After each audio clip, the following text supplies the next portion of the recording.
warahmatullahi wabarakatuh. Waalaikumsalam warahmatullahi wabarakatuh. Selamat pagi Ibu. Oke, pagi. Sebelumnya saya minta izin untuk promosi penyuluhan tentang kesehatan gigi dan mulut. Apakah Ibu bersedia? Ya, bersedia. Baiklah, pertama kali perkenalkan, nama saya Azizah Mursalina. Saya dari Poltekkes Kemenkes Yogyakarta, dari jurusan Kesehatan Gigi semester 4.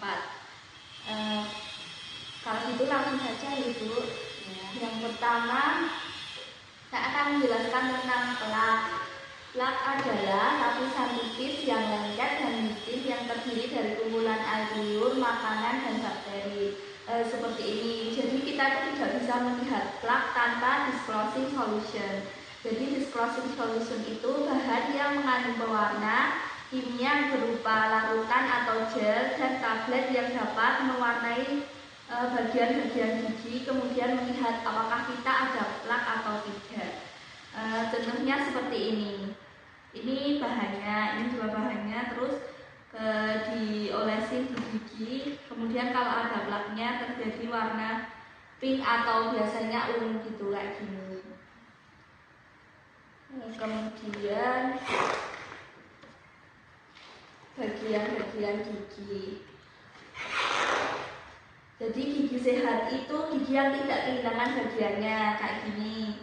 Bagian gigi itu ada yang namanya email. Email itu bagian atas sendiri atau biasanya yang warnanya putih. Kemudian dentin. Dentin itu warnanya agak ke kuning-kuningan kayak gini. Dan pulpa. Pulpa itu saraf-saraf dari gigi. Kemudian karang gigi. Proses terbentuknya karang gigi itu dari plak, kemudian sisa-sisa makanan dan air ludah, kemudian mengendap menjadi pengerasan yang disebut dengan karang gigi atau kalkulus. Kemudian karang gigi itu biasanya warnanya coklat, putih, kuning, atau biasanya terlihat melingkar di atas gusi atau perbatasan gusi kayak gini.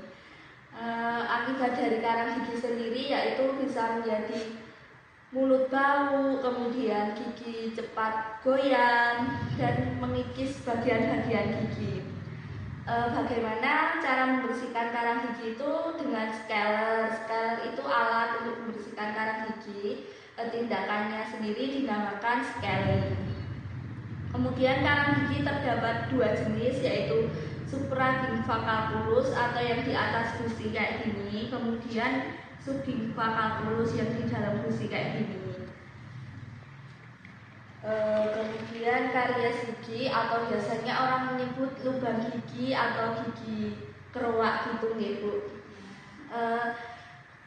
Kenapa gigi bisa berlubang? Itu karena gula atau makanan-makanan manis kemudian bercampur dengan bakteri, kemudian menjadi asam. Terus gigi sehat ditambah asam kemudian menjadi gigi berlubang. Kalau gigi berlubang dibiarkan terus menerus nantinya semakin dalam semakin sakit ngoten. Kemudian karena karies gigi tersendiri ada beberapa macam, yaitu karies email. Karies email itu masih di atas di atas gigi, biasanya tidak sakit, bahkan orang saja kadang tidak merasakan giginya berlubang atau gimana, tapi biasanya udah ada tandanya giginya tuh di atasnya udah hitam-hitam gitu, tapi orang-orang biasanya tidak menggubris tentang itu. Kemudian karies den itu udah agak dalam lagi, biasanya udah nyangkut di sini. Kemudian kalau makan makanan dingin atau panas atau terkena rangsangan makanan manis itu sudah terasa nyeri, sakit, tapi sakitnya tidak yang di nyut gitu, tidak, tapi sakitnya hanya pas makan itu atau terkena rangsangan gitu. Kemudian karies pulpa itu udah mencapai saraf-sarafnya kayak gini. Biasanya karies pulpa itu orang tuh biasa sakit tiba-tiba tanpa terkena rangsangan. Kayak nggak makan aja sakit, kayak sakitnya tuh bener-bener berlanjut ngoten. Kemudian granuloma itu absen, biasanya udah terjadi peradangan sampai bawah akar gigi, kemudian ada benjolannya gitu, dan itu lumayan sakit gitu. Mungkin penjelasan saya cukup sekian. Apakah ada yang ingin ditanyakan dari Ibu sendiri? Ini Mbak, soal karang gigi yaitu Iya. pembersihannya itu sebetulnya harus berapa bulan sekali atau ada misalnya ada peraturannya, misalnya yo setahun 2 kali atau tiap bulan atau apa gitu kan Mbak, mohon penjelasannya. Oh ya, karang gigi sendiri biasanya kan per orang beda-beda. Biasanya kalau orang yang mulutnya asam itu lebih banyak karang giginya. Tapi kalau orang yang mulutnya basah itu biasanya jarang terkena karang gigi, tapi giginya gampang berlubang gitu. Karang gigi bisa dibersihkan 6 bulan sekali jika ada karang gigi atau merasa terganggu dengan karang gigi. Biasanya 1 bulan udah ada karang giginya bisa dibersihkan.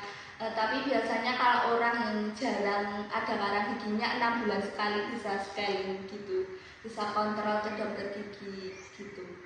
Iya. Terus kalau nak misalnya kok gusi itu berdarah itu kenapa ya Mbak ya? Apa karena karang gigi atau karena apa tadi itu yang kerowok tadi karies nah itu. Itu kalau gusi berdarah bisa jadi karena mengikat giginya terlalu keras atau karang giginya sudah menumpuk banyak gitu. Tapi kan kalau orang udah kayak ada karang giginya gitu biasanya kerasa, tapi kalau nggak kerasa mungkin sikat giginya terlalu keras atau salah cara mengikat giginya ngoten. Cuma itu saja. Ya. Untuk itu saya cukupkan mohon ya Bu. Ya, Cukup sekian penjelasan dari saya, kurang lebihnya mohon maaf. Apabila ada pertanyaan susulan lagi nanti bisa WA ke saya atau gimana gitu ya Bu. ya Mbak ya, terima kasih. Cukup sekian saya akhiri. Wassalamualaikum warahmatullahi wabarakatuh. Waalaikumsalam warahmatullahi wabarakatuh. Terima kasih ya Bu. Ya, sama-sama ya Mbak ya. Ya.